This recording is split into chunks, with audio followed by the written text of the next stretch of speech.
Let's dive into today's session. My name is Cristina Soto Quintero, and I'm a curriculum and evaluation consultant with the Learning Design and Digital Innovation team, LDDI, in the Faculty of Education at UBC. I'll be facilitating today's session together with Alison Lee, learning designer, Sarah Gong, learning designer as well, and Aria Duggan, learning technology rover.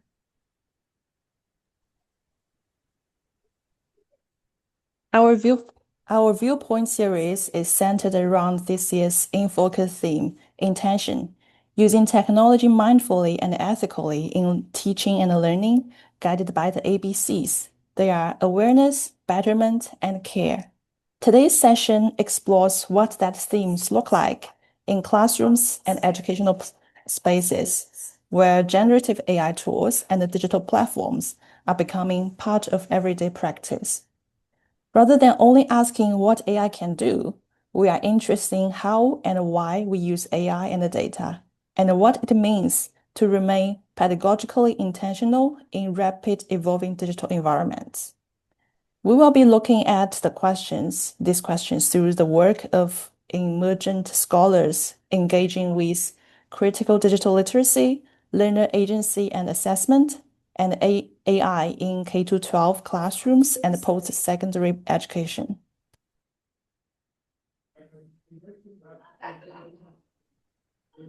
Before we introduce our panelists, we would like to acknowledge that UBC Vancouver, as well as the servers and infrastructures that support this virtual session, are located on the traditional, ancestral, and unceded territories of the Musqueam, Squamish, and Tsleil-Waututh peoples. We also recognize that conversations about AI, data, and digital infrastructures are entangled with histories of dispossession, extraction, and uneven access to technology and education. As we think about intention in the age of AI, we invite all of us to consider how awareness, betterment, and care can guide not only our classroom practices, but also our responsibilities to place, communities, and more than human worlds. Thank you, Aria. So in today's session, each panelist will share an opening reflection, connecting their work to our theme of practice and intention in the age of AI. We will then move into a moderated dialogue exploring three key dimensions. The first one is how we understand and make visible what AI tools and data are actually doing in educational spaces or settings. The second is how educators translate insights and signals into meaningful pedagogical change. And lastly, how we protect and expand agency-centered justice and decolonial perspectives and build ethical boundaries around the use of AI. So we'll open the floor at the end for audience questions and discussions. And throughout the session, you are invited to post your comments or questions in the chat at any time. Now, I'm delighted to introduce the three panelists joining us today, Kyu Yun Lim, Nesrine Banna, and Irina Tursunkulova. Each brings a distinct perspective, from critical digital literacy in K-12 to learner agency and assessment in post-secondary education to AI and digital technologies in secondary humanities classrooms. And we will now invite each panelist to share an opening reflection on how intention, AI, and educational practice come together in their work. First, I'd like to introduce Kyu Yun Lim. Kyu Yun is a PhD student in the Department of Language and Literacy Education at UBC. She worked as a secondary English teacher and teacher educator for 8 years in South Korea and has facilitated professional development workshops supporting teachers in critically integrating digital technologies through collaborative and reflective inquiry. Her research centers on critical digital literacy practices in generative AI mediated learning, anti-racist pedagogy, and teacher collaborative inquiry within K-12 education context. And Kyu Yun, thank you for joining us, and the floor is yours. Thank you so much introducing me so nicely. Just introduce myself again. My name is Kyu Yun Lim, and I'm a PhD student at UBC LLED. If you don't mind, can I share my screen? Yes, of course. Yes, wait.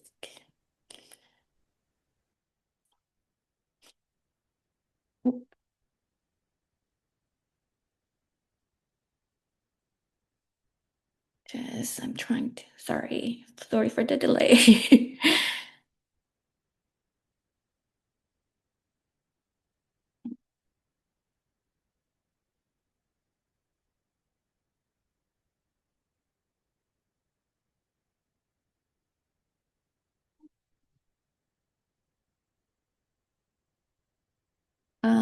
Does it show well? Yeah, the screen, yes. So I'm going to introduce how the critical literacy look like in a human AI interaction. So first, introducing the characteristic of Gen AI practices. It's generative in terms of its composing essays or creating images, and informationer that we sometimes, visit Gen AI to search for the information.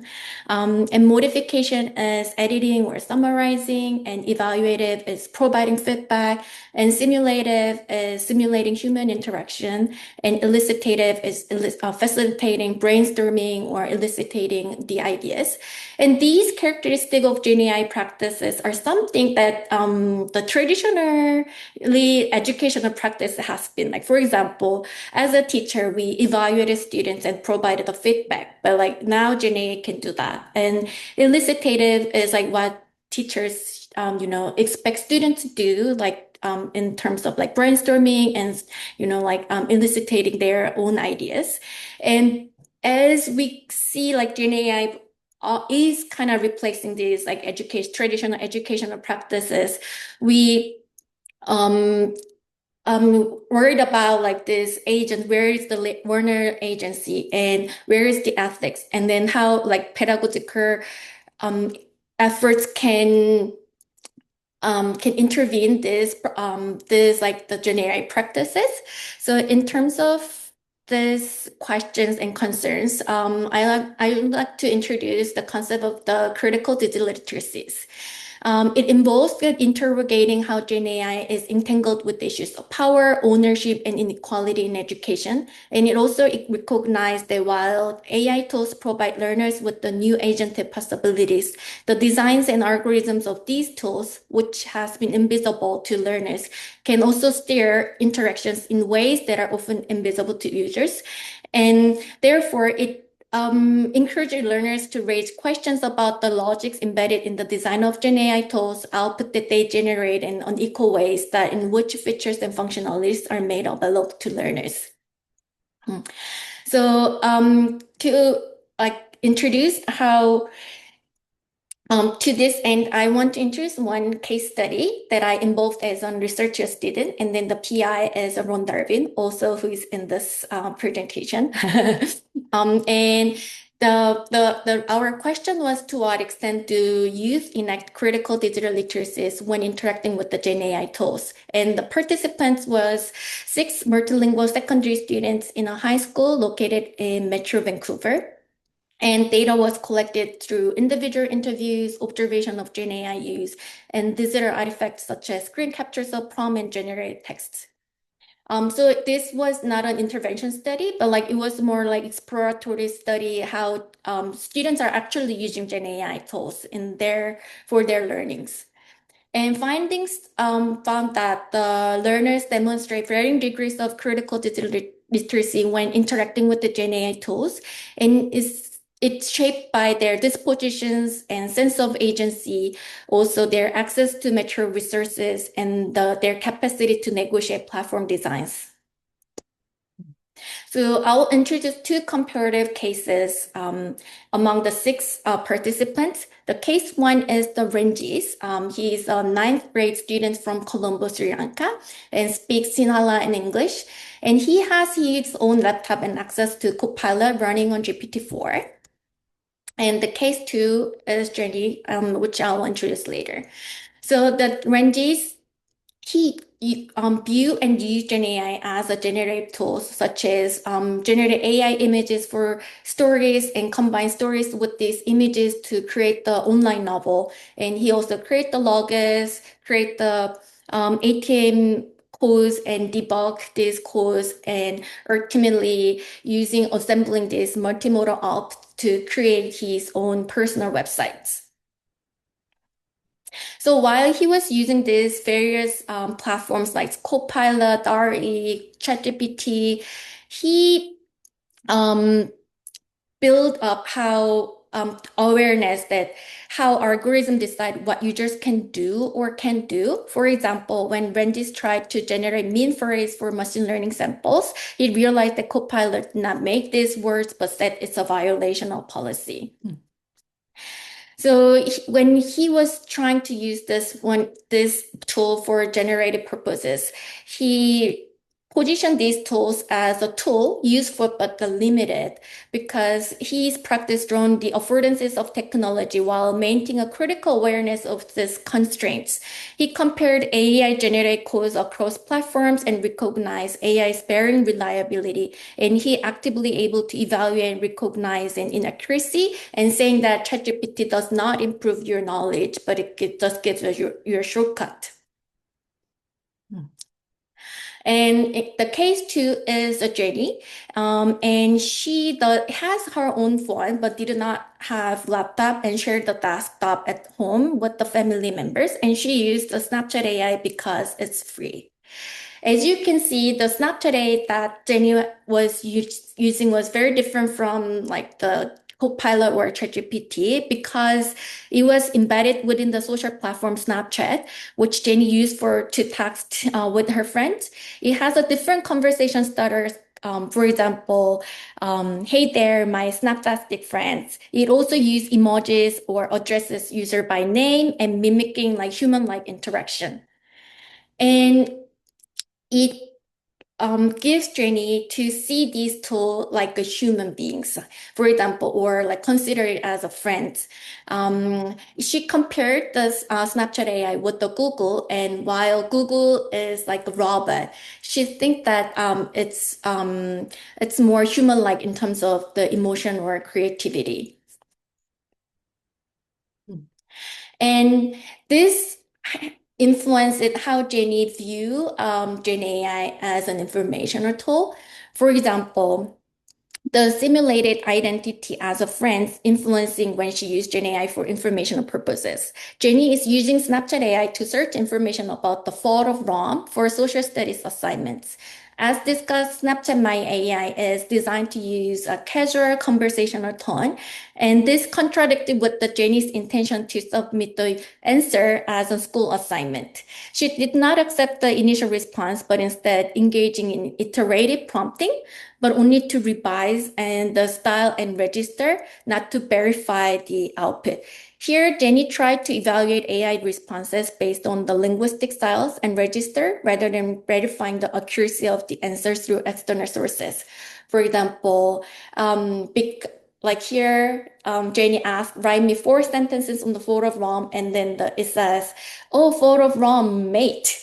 And it was a real bummer, which is not an appropriate register for the school assignment. And then she asked again, can you write it like a teacher would? So she was trying to prompt that is appropriate for school assignments, but still, these were not really meet her intention of using Gen AI for informational sources. So she tend to accept output without the verification.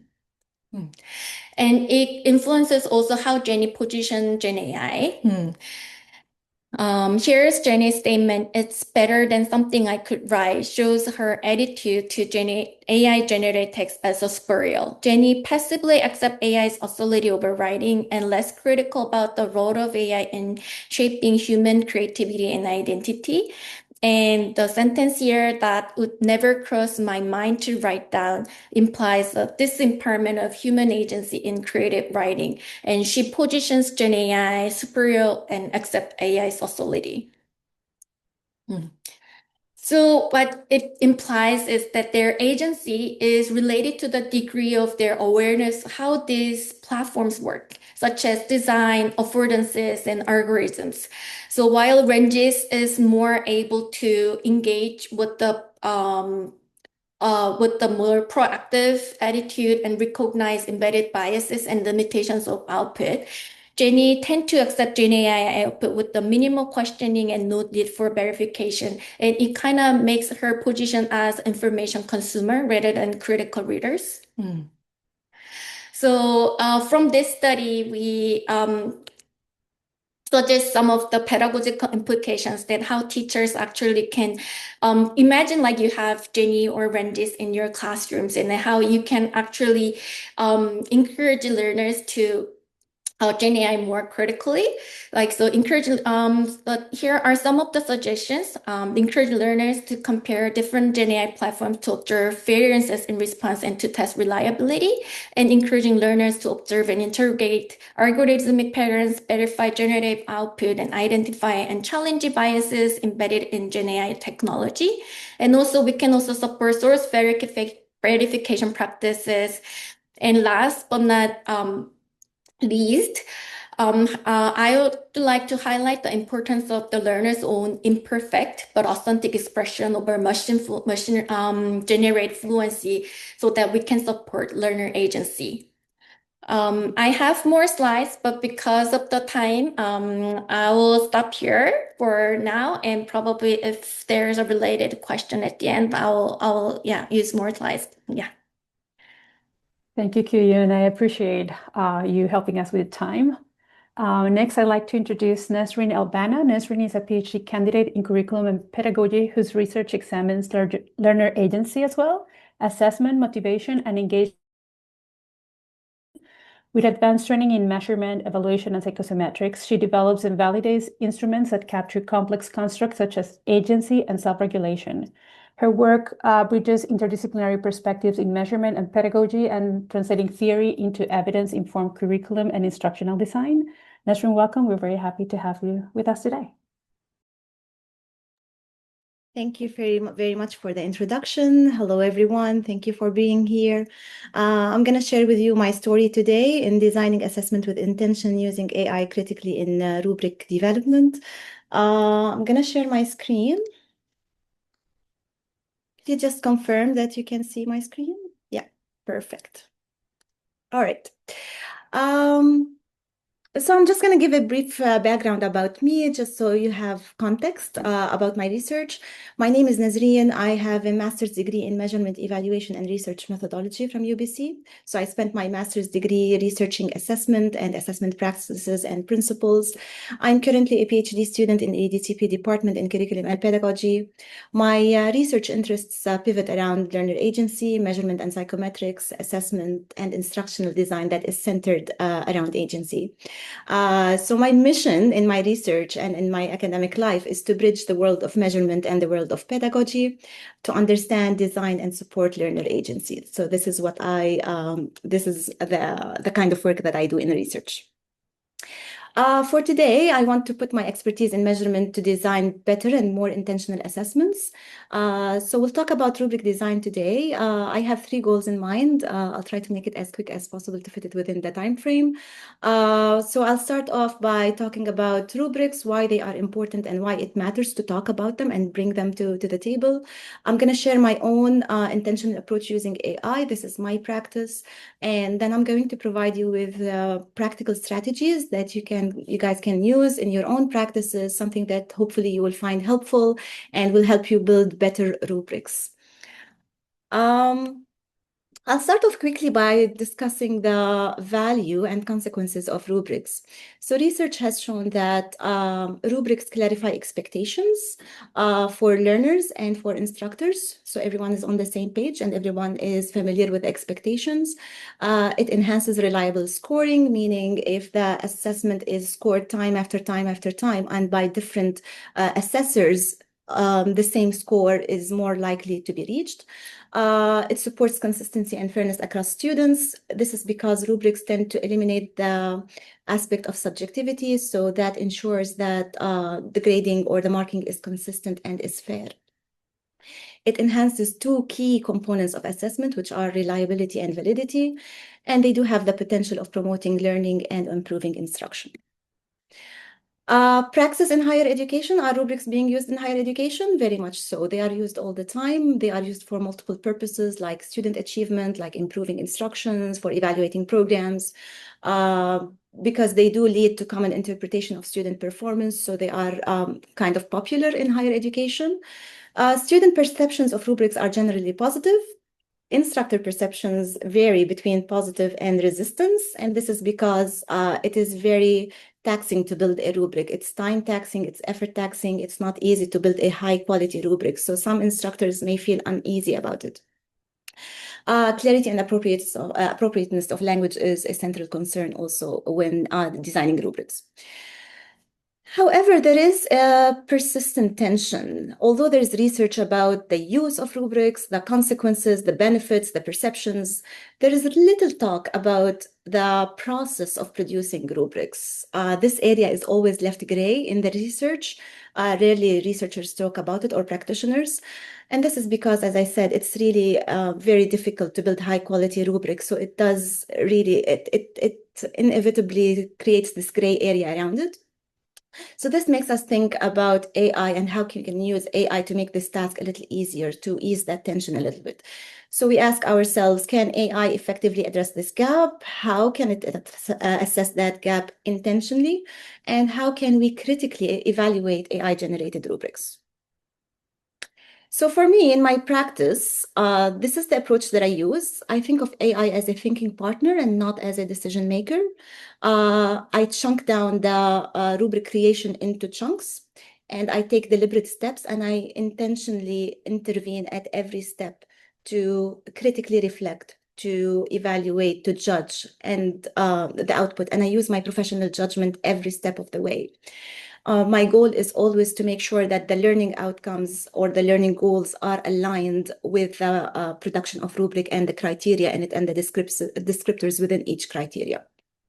So ultimately, the principle is to have a pedagogically intentional rubric grounded in sound assessment principles and not just a tool-driven piece of work that I can just attach to my assessment and say, hey, this is the rubric. So this is my approach in a visual that makes us easy to remember what it is. So AI is a tool, it's a thinking partner, it is a way, maybe an assistant, it's a way that I generate ideas, brainstorming, thinking with, analyzing with. It's a process, it's structured step by step. Judgment is always required for critical reflection and for professional decisions. Evaluation at every output to critically analyze each output and evaluate it and extract the good and drop the not so functional aspects of it. And it's always guided by the principle of having a pedagogically intentional design. So that's my approach. How do I do it? Step one is define the learning goals and tasks from the beginning and decide on what I want to measure. If these are my learning goals, this is what I want the students to do. How am I going to measure the students? What are the things that are observable that tell me that the students have mastered these goals? So it's always this alignment between the goals and what I'm measuring. So based on that, I have a discussion with AI and I tell it, give me 5 to 7 criteria. This is my assessment. I feed it the assessment. I feed it my goals. And I tell it what I want to measure and what I want to look at. And I tell it, give me 5 to 7 criteria. Let's see, what can we measure using this assessment? And I prompt it to use higher level thinkings with the criteria. So not only the visible parts of the output, but also the invisible part. So how can we tackle reasoning? How can we tackle planning, justification, the process? So I feed that into the prompt. So once it gives me the criteria, I critically evaluate the criteria, again, intervening intentionally at this step. Maybe I look at them and I see, is this comprehensive enough? Do I need to add anything to it? Do I need to drop anything from it? Maybe merge some items on that list. So I do that. And by that step, I finish the criteria, which are the rows in my rubric. And then I give it a very specific prompt to give the descriptors within each performance level. Because if I don't give it that specific prompt, AI tends to fabricate wherever. And that's the importance of working with AI, is to be as specific as possible when prompting it, because it's very famous for in fabrication. And if you have used AI recently, I'm sure you would agree with what I'm saying. And I'm happy to share the prompt with you if we have time, hopefully. So I give it the prompt and it generates the first draft of the rubric. And at that point, I intervene again intentionally, looking at the descriptors, checking for different things. And I'm going to share with you the list in a minute. And I make sure to tweak it once and twice and 3 times as much as needed. It's an iterative process. It's not just one output. It is multiple outputs that are evaluated and analyzed at each step of the way. So things that I look for when AI generates the rubric is vague language. I look for wordy or repetitive descriptors, because if we have wordy descriptors, it makes it very difficult for the instructors and for the learners. Like, it would really water down the rubric and it would not serve its purpose. I look at overlapping levels. So each descriptor should be distinct and there should not be overlap to make sure that the assessment is as fair and as reliable as possible.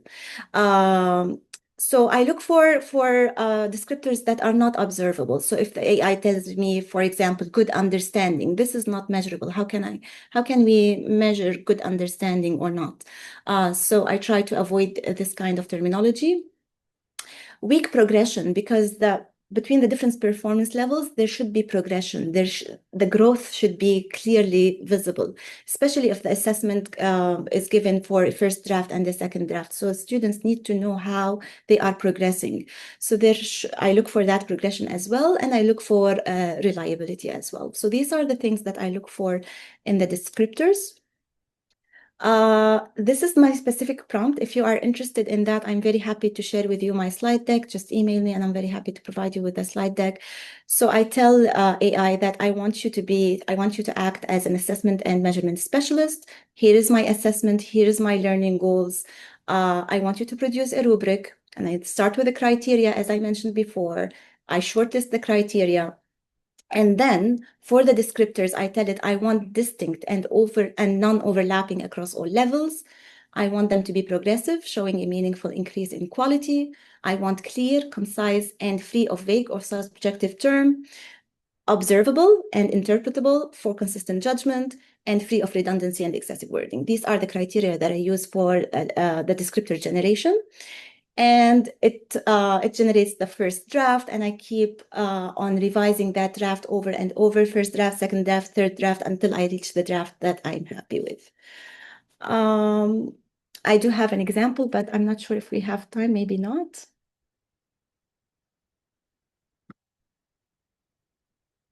Yeah. Okay. Thank you, Nesrine, for sharing your approach and the detailed reflective decision-making process that really helped us for using AI in rubric design. Okay, thank you. Finally, we also have the pleasure of introducing Irina Tursunkulova.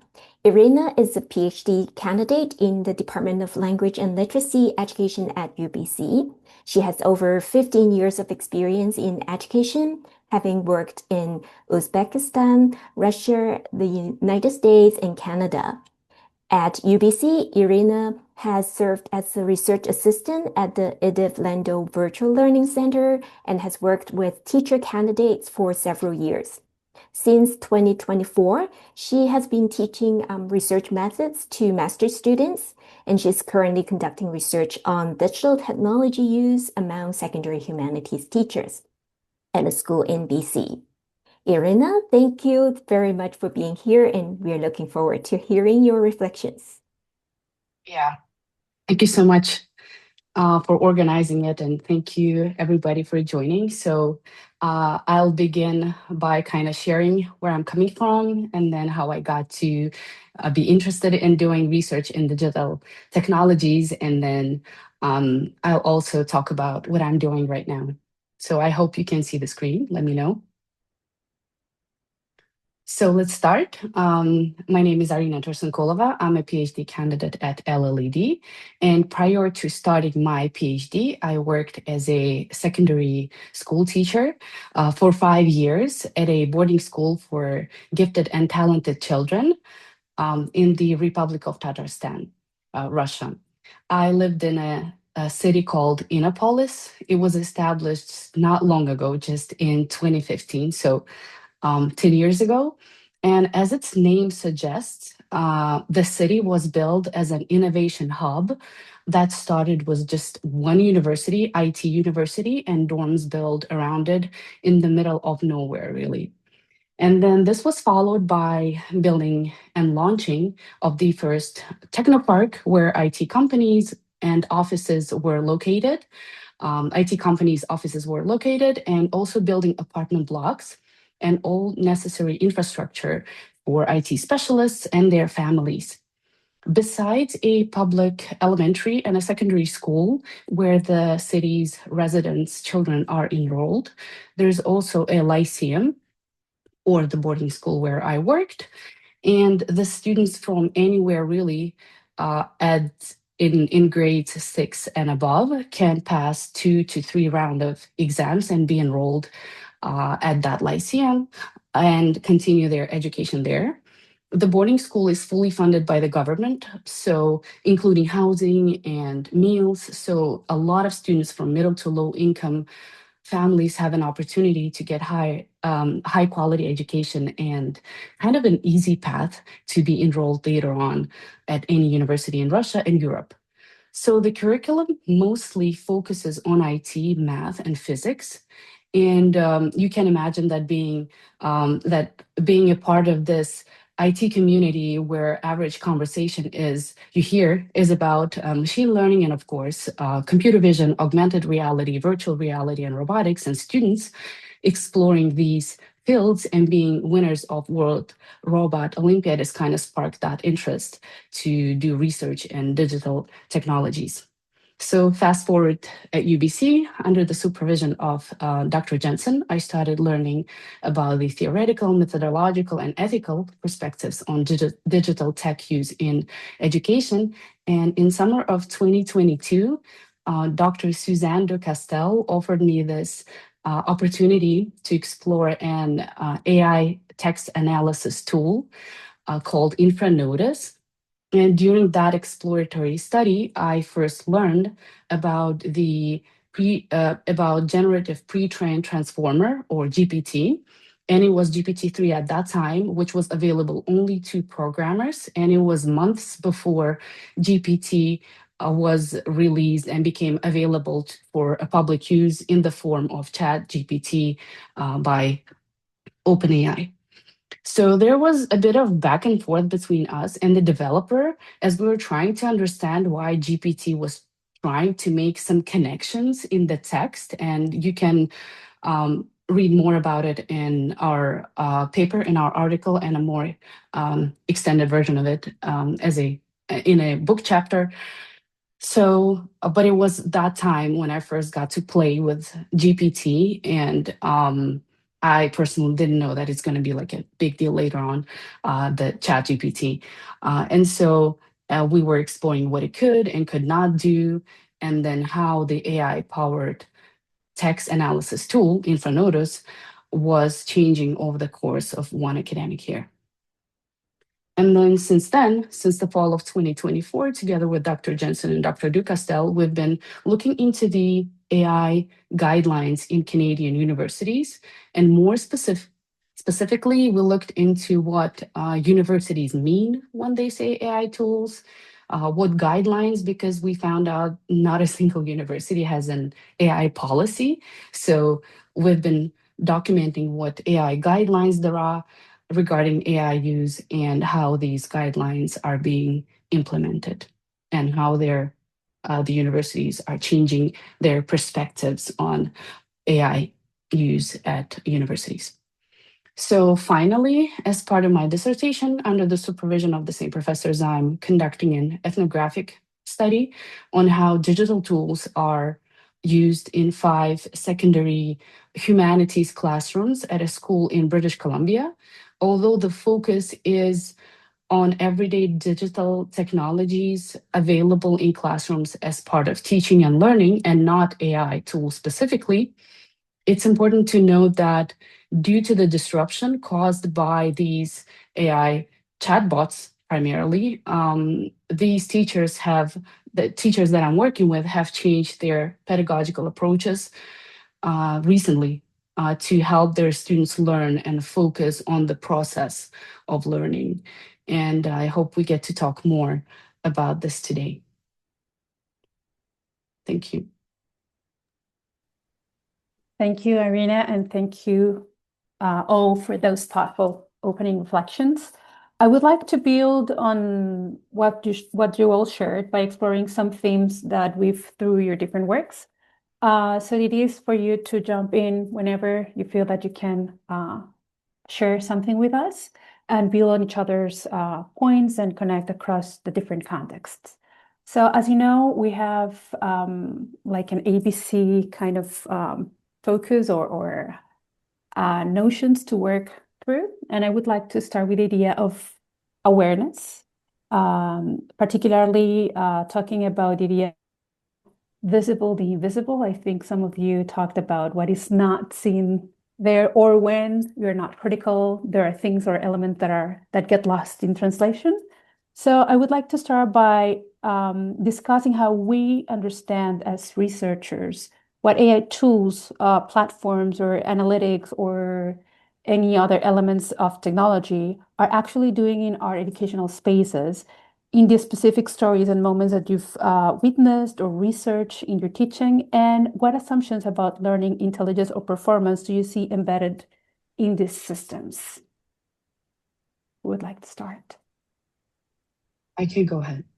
Rina, thank you. So as a researcher, from my experience working at UBC, actually as a teacher, let's say, I see that what is happening is the absence of policy regarding AI tools.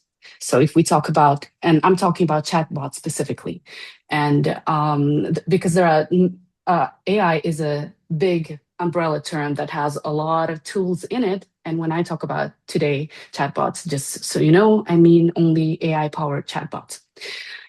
So what's happening is that the universities don't have a policy, but they have guidelines, and it's happening across Canada, and not only Canada, but it's become Canadian context. And in our exploration of 34 universities, we found that none of the universities have policy. So what it does is it puts extra burden on instructors to come up with guidelines.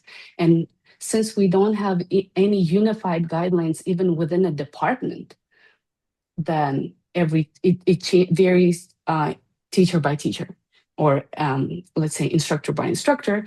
Expectations are different. Students are told also to do different things with regards of what they can use and cannot use. And what would be really helpful if at least a faculty could come up with policies, not guidelines, but policies, or a department if we cannot do this institution-wide. So this is what's happening in terms of AI tools in higher education. And it's fine to have AI-powered tools because some of them really help our English language learners. But what I've noticed is a lot of newcomers, a lot of international newcomers, they rely on these tools and they think that these tools know English better than them. So sometimes they use them only because they think they cannot write in the way that academia is expecting them to do. So I think policies would help a lot. Faculties talking to each other and being consistent about policies would help a lot. Even if we have guidelines, it's fine, but we need to have clear, straightforward guidelines so that, and kind of have conversations with our students, especially the international students, I would say, just to understand and to help them navigate through the educational path here, at least in the beginning. Yeah. Thank you. Thank you. Does anyone else have something to add? I can definitely jump in here. So in terms of how we understand AI tools, I think there should be a lot of work on the instructor side to raise this awareness among ourselves and our colleagues, to think of AI as a thinking partner, as an assistant, and not as a decision maker, and to think of it as not a quick fix. So it's not something, if I want something to be done fast, hey, I can just ask AI to do it. So we need to be more aware, to think about it more intentionally and more critically.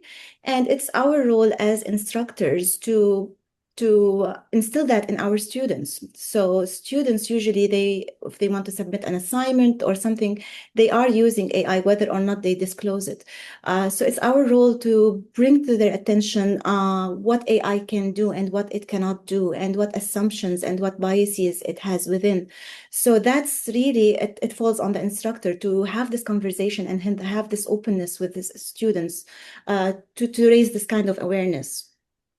And speaking of assumptions, I can share with you a story, a personal story with AI. So last year, there was this trend of asking AI to generate a picture of the user. So I was curious and I told AI, hey, can you generate a picture of me based on what you know about me? And he generated a picture of a male in a suit, with a tie, sitting on a desk with a cup of coffee, iPad, and a giant monitor. And he's like, here, this is how I imagine you. And I said, why do you imagine me like that? And it said that you're detailed oriented, you're assertive, you give specific instructions, you have specific goals. And I told it, you know what, you're sexist. And it's like, oh, I'm so sorry, I did not realize you're a woman. And that tells us something, right? So these attributes are attributed to usually men and not women within the AI built. So it's our role as instructors, as educators, to bring that to students and tell them, do not take everything that AI gives for granted. Always, always practice your critical judgment, practice your professional judgment, and use it as a tool and not as the ultimate truth, basically. Yeah. I think I can extend that discussion as well. Recently, I read an article about like whether to disclose or not disclose like Gen AI use. Actually, like there was the teachers like were actually biased by students' disclosure of Gen AI use.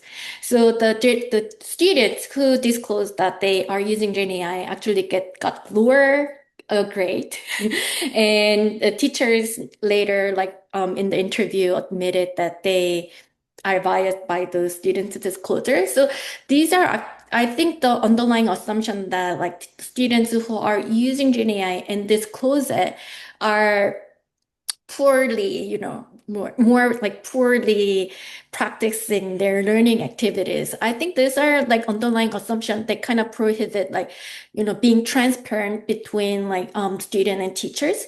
So what are the suggestion was like the teachers, they need to be trans about their beliefs about like whether they accept the Gen AI or they want to register Gen AI in their classroom practices, and be trans about these beliefs and build a trust-based relationship with the students, and negotiate these values with the students, and then how these values are different among like, like the group of the practitioners.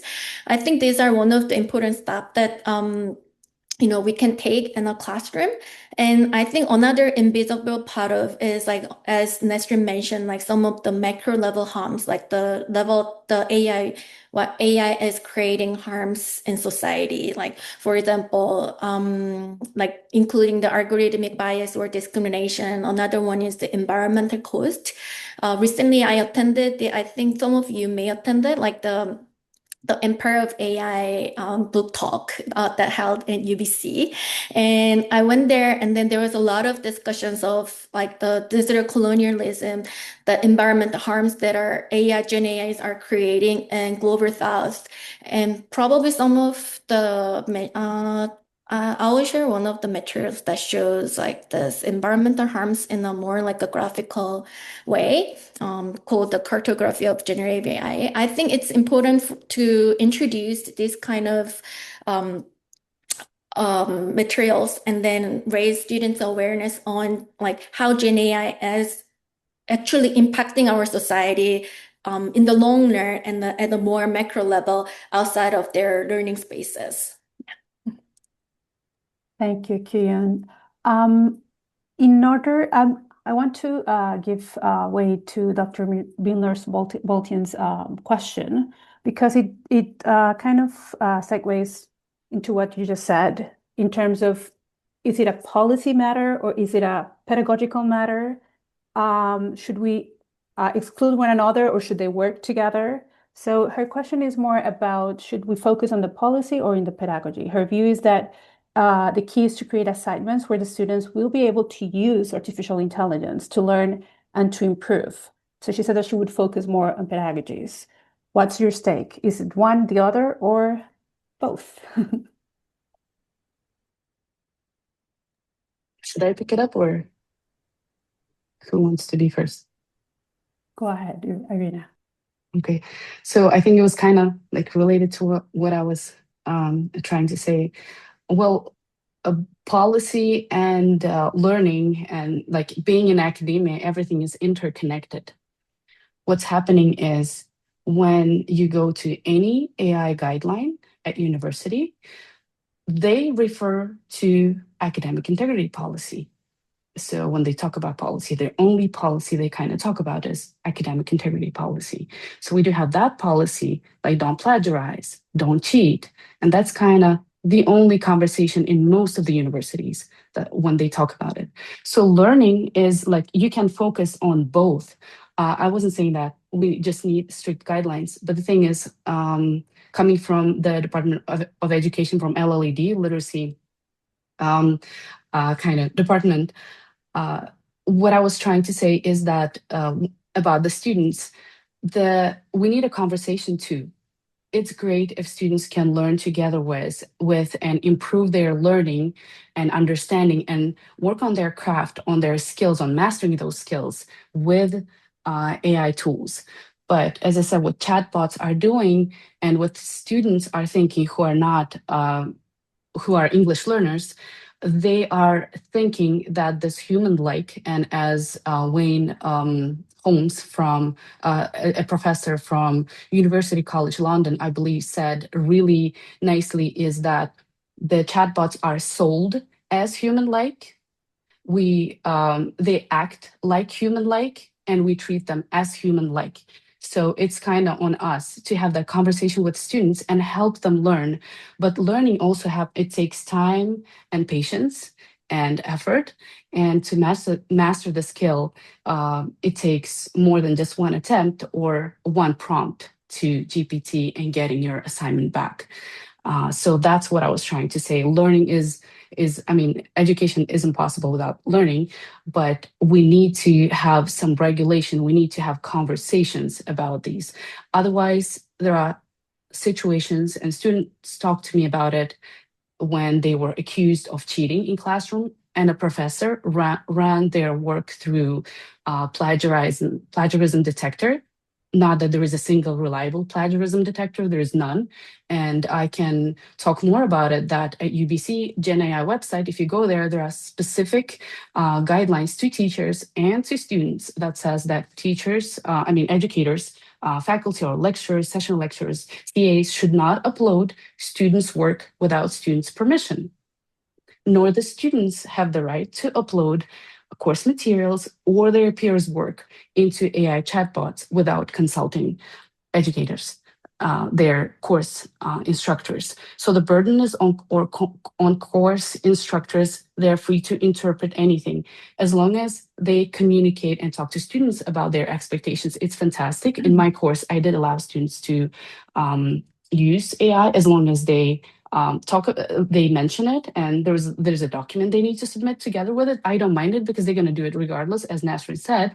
The thing is, we need to have a conversation. We need to understand what's happening, and we need to know, at least at our institution, like UBC guidelines, what guidelines we have before we make certain decisions. Because there were different situations when instructors graded student work without asking students for permission, when their work was put into plagiarism detector tool without students knowing about it in advance and giving their consent, and the opposite. Yeah, like extending the Irina's discussion. I also recently read an article by Wang, 2025. I'll compile the articles that I mentioned. I will put it in the chat later. But in this article, students they face the dilemma between sounds like me or sounds better. So like whenever they use Gen AI for their learning, they also have those like dilemmas inside them, like should I, provide like the better, assignments that is like, beautifully fabricated by the Gen AI and then get a better grade, or just like submit it incomplete, like, or like, not perfect assignments and just be like me. I think it's better to have this expectation at the beginning of the course or class, so that students do not like face this ethical dilemma, not just in front of the assignments, but like throughout the course, like what instructors are expecting to those students. Like, so I mean, like in terms of the pedagogy, like each instructor have different course objectives. One could be like creativity, then probably like students creativity can get more priority, or sometimes like it's like academic register, like learning more academic register, and like, or like publication as the end goal, like then probably they can get help of the Gen AI at some point. So I think being transparent, like as I mentioned before, or like like revealing what instructors believe to be important, and settling down the like have the more negotiated the objective at the beginning of the earning course. I think that's one thing that we can focus on in terms of the pedagogy.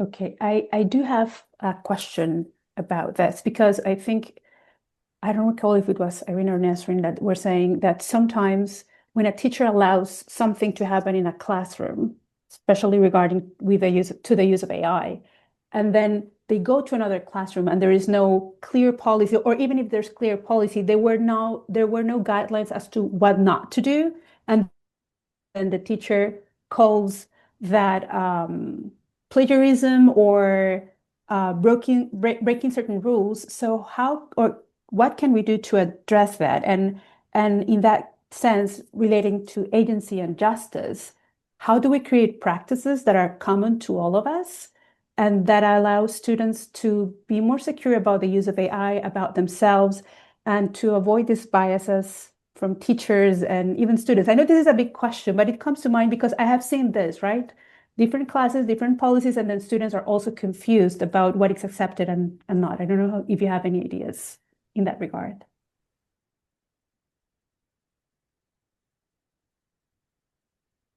I think this is a very, very big question. I'm not sure if we are able to answer it. It really requires a village to answer this question. Like the department should come together to address that. But what I think, like the golden rule is that you cannot give something that is fully AI generated without putting effort on the student side. So if the student puts the assignment into AI and AI generates this essay, or let's say what's it called,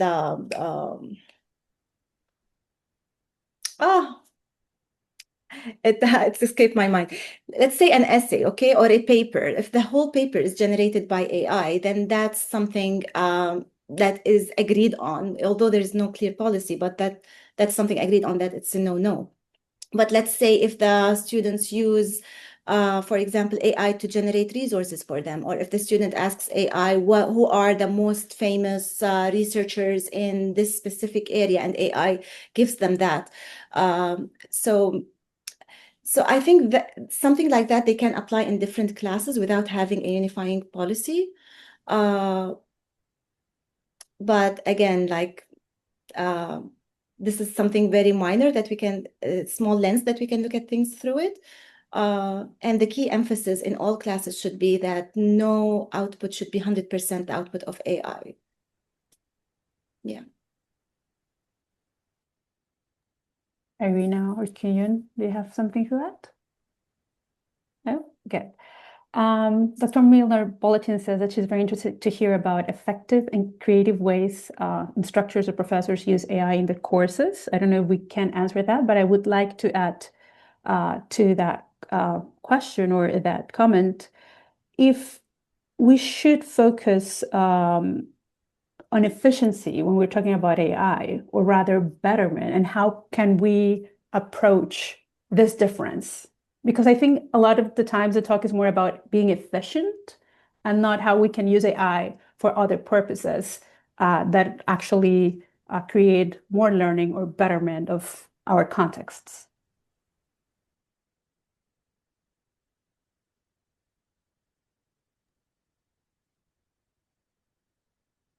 Is that a very difficult question, or shall we move on to another topic? I can address that actually. So in terms of efficiency versus control, so we need to remind ourselves as we are working with AI that we are the boss. We are doing the thinking, we are making the decisions, and it is just a tool that is helping us improve the quality of our work. So I can give you an example from this presentation that I prepared and I shared with you. If I can share my screen again.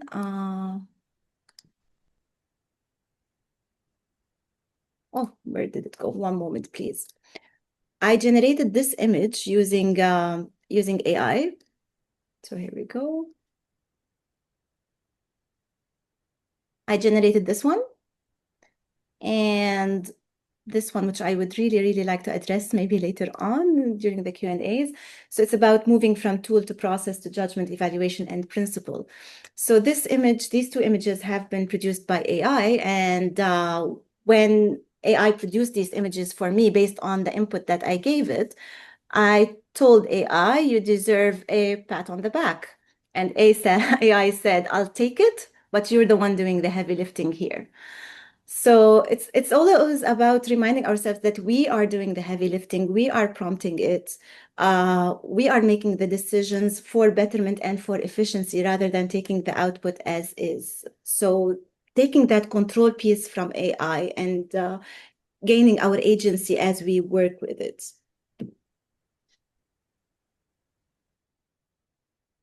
Thank you, Nesrine. Irina or Kyu Yun, is there something to add? You may heard the news that there was an AI agent that do 100% has an access to Canvas LMM and do everything on behalf of students. And I think this is example of 100% efficiency and then 0% of control. Like students did nothing on the course, but then the person got a good grade on using this AI agent. So balancing between efficiency and control, as Nesrine mentioned, I think the cognitive lift is one of the academic term I think that used widely, that whether students do their cognitive lift is kind of measurement of their learning, not just depend on the AI. And this is my personal belief, but I think in learning or in education, efficiency is not an objective of our teaching, and to that regard, using AI for the efficiency is not a best idea to use Gen AI in education. Rather, how probably we can think about the examples for example, students who have a very brilliant idea but who are really bad at drawing. Then probably he could leverage Gen AI to express that person's idea into some form of creative images. In this case, it could be help, but if the mastering drawing is the objective of certain course, and then let Gen AI do on behalf of the students, probably wouldn't work for this case. So I think I believe the micro policy within the classroom and the learning objective that mutually agreed between the student and teachers are most important thing, as I consistently mentioned. Yeah. Hope it helps. Yeah. Thank you. Irina, something to add? Okay. I think that comes close to Dr. Darwin's question as well, that with regard to practice and intention, how do we distinguish between legitimate cognitive offloading and harmful dependence? That's also a big question. Is it on the part of instructors or students or both? I think we can address it from both. Okay. So I talking about, and I said teachers a few times because I'm so into this ethnographic work with teachers. It's like the main thing in my life right now. So one of the teachers, I can talk about that one, about cognitive offloading, or rather, not really efficiency, but kind of both ways. Students, secondary students, and instructor. And please correct me if I don't answer your question by the end of this short monologue. But one of the teachers that I saw, actually, what he's doing is he created this reading progress kind of task for his students.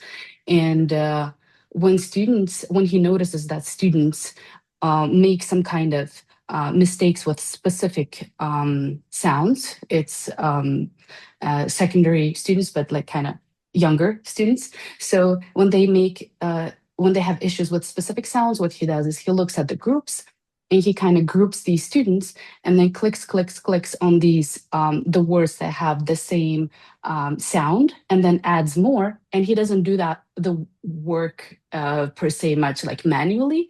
He has an app, AI built app within a learning management system that helps him do that. So he kind of plays with it, creates passages. He doesn't create, he generates using that AI embedded tool passages, and then kind of runs it and asks students to do the reading comprehension, not the comprehension, reading progress, which focuses more on the accuracy, how they read. So what he does is he saves a lot of times giving personal feedbacks, creating personalized assignments, but he rather just clicks, AI helps him to put it together, and then they record it again, they send it, and AI gives feedback. So AI records the accuracy. So if he wants to have like 70 or 80% of accuracy, later on, what he does is AI provides feedback. He does a little bit of he writes a little bit of feedback, and everything's fine. These are FIPA compliant tools approved by the school boards and the district, so everything's fine there. However, the reading comprehension part, the thing where you need to actually not just read, but put things through you, have your show your cognitive abilities, critical thinking, that's what he does in class. So with students, either it's through discussions, or they work on their worksheets, like written work, and on their working on their project, whether individually or in groups. This is something that he doesn't ask them to do through AI, because AI cannot accurately assess the critical thinking skills and cognitive, I don't know, not cognitive abilities, I don't know how to say that, let's say critical thinking skills. So portion is like kind of 50-50 what he does.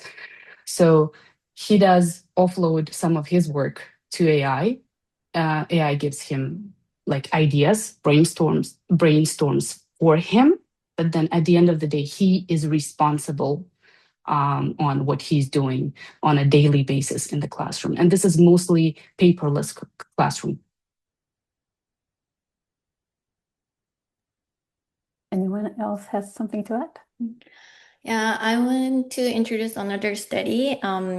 It's about like how students perceive like Gen AI use, whether it's learning or not learning. And students think that like if that's for their own purpose, like personal purpose, they think it's learning, and the Gen AI use is appropriate. But they think when they are using it for a graded assignment, they think that it's a cheating or not learning. And then like it was one of the interesting thing was how they perceive about like the teachers' use of Gen AI. So one of the students' perspective was they were okay with teachers use Gen AI for their own administrative work. They think that Gen AI use is fine, like it's like too much workload. But then in terms of getting a feedback, like on their assignment, they really opposed to using Gen AI for feedback, and then they wanted the personalized feedback from someone who knows their work and their background. So I think that's where like okay level of Gen AI use and not okay level of generated AI comes to it's in terms of the student learning, and whether it's personalized back so yeah so that was pretty interesting to me, like how students perceive this distinction between cognitive offloading or hamper dependence is where learning really happens, and where they want to learn from human teachers. I think, yeah, I will share this article, on the chat. Thank you. Irina, I would like to continue with an idea that you mentioned about that teacher that he didn't create, but he generated, right? And I think this is a distinction that we're going to have to start making from now on, the difference between generating something as a result of using AI tools and creating. But how do you envision this? And this is a question for all of us. How do we envision this difference, and how are we going to be able to differentiate with the productions that we get from our students, the generation versus the creation? And this is a big question, but I don't know if you have any ideas. Do you mean generation using chatbots versus creation, or? Yes, like our own, in terms of agency, how do we think this is going to go in the future? Like, would we be able to differentiate between artificial intelligence generated outputs versus our own students creating? Would it be a matter of, for example, language, like the difference in how they use the language? Is it a process thing? How do you envision that we could make this difference? It probably refers to our learners. If we're talking K to 12, I think it's very easy to detect if it's AI generated or not, because we know our students, we know their language, we know their development, we know how they think, we know how they speak in the classroom. So I think it's kind of easy to detect that in K to 12, but in post-secondary, that's the challenge, because AI is very, very powerful, and it can. I heard people can go into several AI platforms and move assignment from one place to another, and just keep making iterations from it until it's not AI detected anymore. I don't know, and if us as instructors, we don't have the permission to upload their work without their consent, it makes it even more challenging for us to determine if it's AI or not. I don't know the solution for that. Maybe in the future it should be like with upon registration in uni, the students should consent that their work will be evaluated. Maybe there will be a tool that detects AI, hopefully, and the consent would go with the registration automatically. But other than that, as an instructor, how can we tell? It's almost impossible. I also have one of the teachers who kind of runs students' work to show them that it's plagiarism. I mean, you can tell, but then you kind of want the students know that why you think, to back up his thoughts. He was using one of the GPT detectors. I think he was using Zero GPT. And when I came home and tried it, I just put one of my paragraphs into Gemini and into ChatGPT, and I was like, paraphrase it, regenerate something based on it. And when I put into Zero GPT, it couldn't detect it, because even Turnitin wasn't accurate in detection. And that's why people are not using it anymore, really, because it just has whatever is accessible, whatever is available in its system, or whatever the chunks of texts that it can have access to. So I think that it's not about whether people generate or whether we can detect or not, but rather as human beings. So how are we working on our craft, and how the learning is happening, how, like this assignment, as you said, student generated or not, how the student is improving in their skill, mastering the skill. I think that's what I would kind of be more concerned about, not whether they're using the chatbots to help them or not, but like how they're learning, mastering their craft, because education is about mastering your craft. And what people confuse Gen AI is with AGI. There's no AGI, artificial general intelligence, that would be as smart as human beings, or even smarter, and be able to do better cognitive to have better cognitive skills, and we'll be able to do things we cannot do. So this is a theory. It doesn't exist yet, but some people are treating Gen AI as if it's AGI, and these are two completely different things. So that would be my answer. The problem is not whether the students are generated using AI or not, but where the learning is going. And then the second thing is to treat AI chatbots, give them the treatment they're supposed to get, like, and not to think of them as AGIs that can think just like us or better than us. At the end of the day, Gen AI generates and regenerates what was input into it. It doesn't create anything. It works on the patterns on other people's work, including copyright materials that were stolen and uploaded to train it to give things back to us. So not that it creates something. There is no creativity. I would say it's regeneration of existing materials. I think Irina really mentioned the important point at the end. People believe sometimes like AI generated, contents is somewhat like originated from the vague or machine, but like they are actually built onto the legacy of human creativity. Like for example, like there was a huge hype about creating images into the Ghibli style, which is actually based on the very creative artwork of certain animation studio.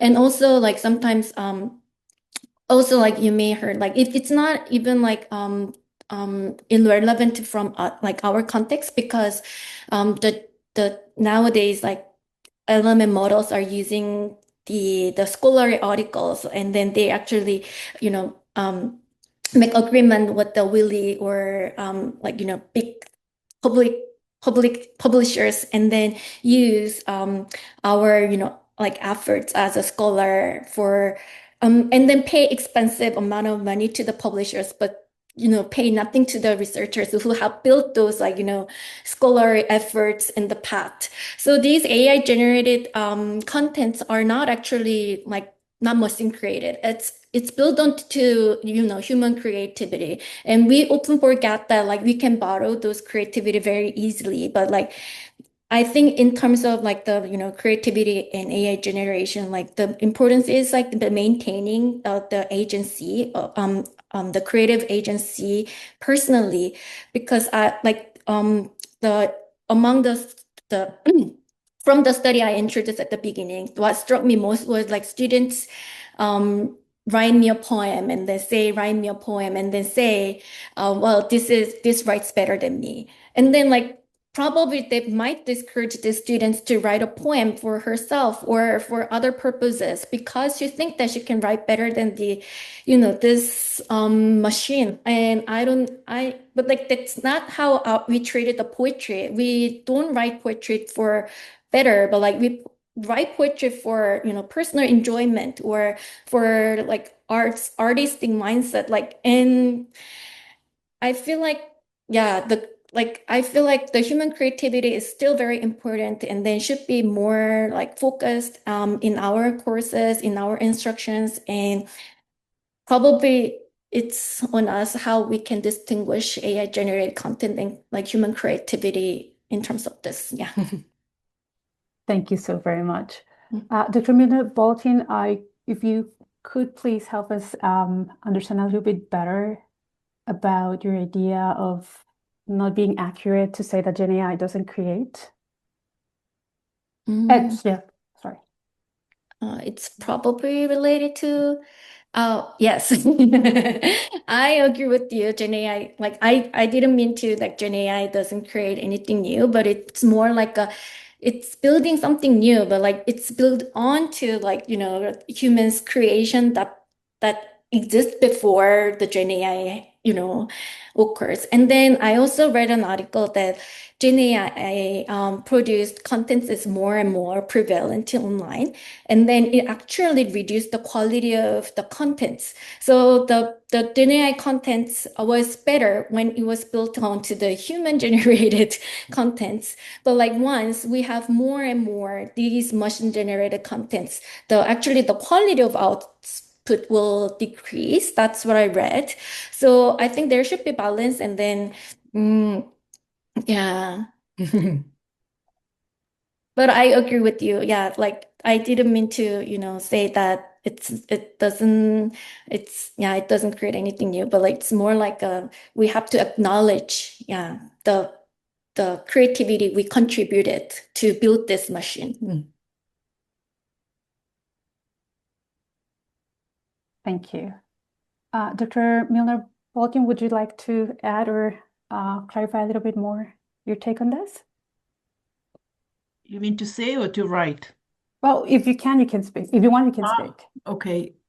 What I just wanted to say is that our human creativity is based on having a new look on things, to combine ideas of other people. None of us has created things from thin air. It's very rare. Usually you use ideas from others. The whole idea behind generative AI, that it does generate new things. And I've spoken to people who are musicians. Some of the generated music, they cannot distinguish. It's not, I mean, low quality AI, yes, but the AI becomes better and better, and soon we won't be able to distinguish between that. As I'm a teacher, I teach future teachers, and my big concern is not to try and catch people who are cheating. My big concern is that's why I'm here, to learn what can I do where I can use AI creatively, where AI will help people learn, AI will help people do things that they couldn't do before. I mean, when we catch students who are cheating, in my view, they shouldn't be teachers to begin with. Cheating is lying. And when you become a teacher, you're supposed to be a person with high ethical standards. So that's a different story. But I just meant to say that I'm very interested in creative views on AI, and I'm thinking of Ethan Mollick's idea of co-intelligence. You probably have read his books or attended his presentation. So that's my take on AI. How can we become better with AI and do things in a better, more creative way? But it's still, we own the knowledge. And I think, Nasreen, that's what you said. We have to own the learning. But that's it. Thank you. I Thank you would so very like much. to add something on that.